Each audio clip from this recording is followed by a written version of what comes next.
What's up, Rad fam? I wear this shirt a lot, definitely too much, but it's one of my favorite shirts because Friends is one of my favorite shows. If you're watching this video, hopefully you like Friends, because today I want to dive into the world of dark fan theories about Friends. How many times am I going to say Friends in this video? Those are my favorite type of fan theories. Honestly, those are the only fan theories I ever want to cover, are ones that take things that are seemingly innocent and lighthearted. Even though there's like relationship drama, it's still like a very fun, happy show. So to take that and make it into something like twisted and dark and disturbing, it's just my cup of tea. Hopefully it is yours too, so let's get to it. The first fan theory we're going to cover today is that Friends existed in Phoebe's head.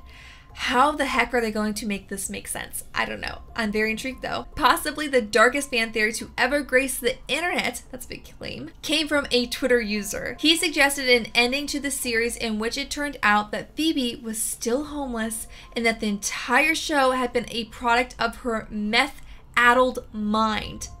What? The final scene would see her going past Central Perk, like representing, and seeing Ross, Rachel, Joey, Chandler, and Monica inside. Except they all have different names and different personalities and refer to Phoebe as the crazy lady who always stares at us.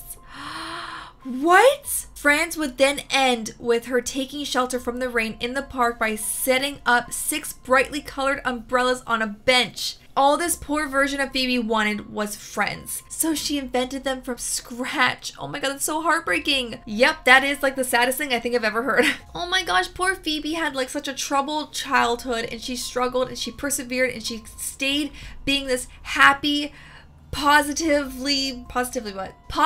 focused person, and then like for someone to come in with a fan theory to smash that all to bits and be like, no, she did not escape that horrible childhood. That terrible life very much followed through into her adult life. Wow, I can't even finish that sentence because that is just so sad and twisted and dark, and we are starting off this video really strong. Wow. Okay, the next one we're going to cover is Ross eventually lost custody of Ben. What?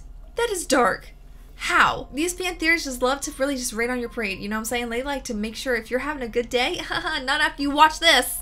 But let's read it anyways. It's a common complaint of Friends fans that Ross's son, Ben, essentially disappears after season 8 of the show. Yeah. In reality, that was because the child who played Ben, Cole Sprouse, had been cast alongside his twin brother Dylan in The Sweet Life of Zach and Cody. Isn't that weird to think that the timeline of Sweet Life of Zach and Cody and Friends like converged? Whoa, I thought like Sweet Life of Zach and Cody came way after Friends. Whoa, that is messing with my mind right now. And so the Friends producers didn't bother to recast the actor. Okay, that makes sense. He wasn't really that important of a character afterwards anyways. It does seem like they really just wanted to focus on Rachel and Ross's child, which really wasn't fair. But, I mean, yeah, he did seem like he forgot about Ben. A Reddit user has another theory though. Ross actually lost custody of his son because he was a bad dad. Which, how? Ross seems like a fine dad, doesn't he? Like a horrible, horrible boyfriend. Would not marry him, but you know, I feel like he seemed like a fine dad. In later episodes, Ross becomes an increasingly anxious figure, and when Emma is born, her half-brother is never mentioned by Ross and never visits. Did Ross lose custody of his son to his ex-wife Carol as a result of his fragile mental state and many missteps as a dad? It certainly appears that way to some fans. Wait, I'm confused. He becomes anxious. Okay, and Emma's born. Okay, I mean, it makes sense on the show why they focused on Emma, because Rachel was the mom. So, like, that was just 2 characters and a pivotal plot point. Because he becomes anxious, he loses custody of his child. That doesn't really seem fair. I'm not quite comprehending the support of this, so this one to me doesn't really make sense. I don't know, I'm not buying this one. What do you guys think? This next theory is the Friends gang are patients in a mental asylum. I wonder if this is kind of like similar to the first theory where, you know, Phoebe was the one that imagined it all. Maybe this has something to do with that. How do people come up with this stuff though? This theory claims that our beloved Central Perk 6 are actually living a far darker existence together inside the confines of a mental asylum. Ross has abandonment issues. I mean, yeah. Rachel is a borderline sociopath. Okay, I don't get that one at all. Joey's cracked under the pressure of living in a family of girls. What? Is that a thing?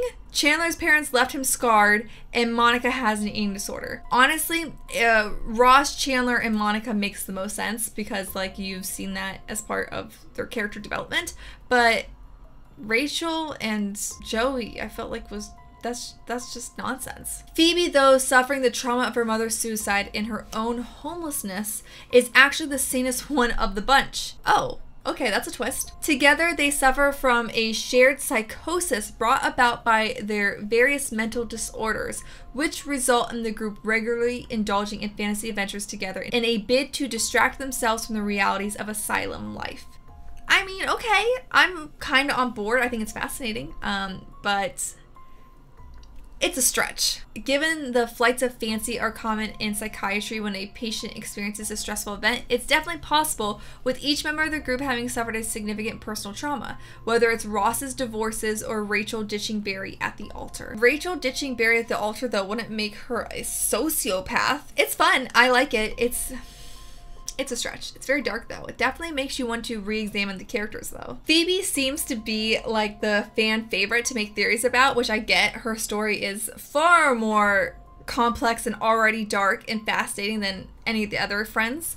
But this one is focusing on Phoebe once again, and it's called the assassination theory.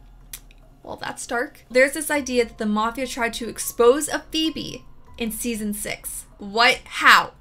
Okay, I'm listening. I'm all ears. It all starts when Phoebe discovers that Ursula has been using her name as an alias for her porn work. Some fans think the gang in charge of creating the low-budget adult films, i.e. the Mafia, eventually realized that the wrong sister has made off with their money. A few episodes later, Rachel and Phoebe's apartment randomly burns down in what is possibly an attempt to either take Phoebe's life or scare her into returning the money. Okay, that actually has like some support. That kind of makes sense. To make the theory even more convincing, Phoebe moves apartments 3 more times in the next 2 seasons as if she's running from someone. This is a theory I get behind. This is a theory that has like these little minute details that you wouldn't have ever thought to put together as leading to somewhere, and then they do, and then it makes sense because of it. Okay, well look at that. Phoebe's on the run from some Mafia assassins. Poor Phoebe, she just can't catch a break, can she? Oh, and of course I have saved what I think is going to be the best theory for last.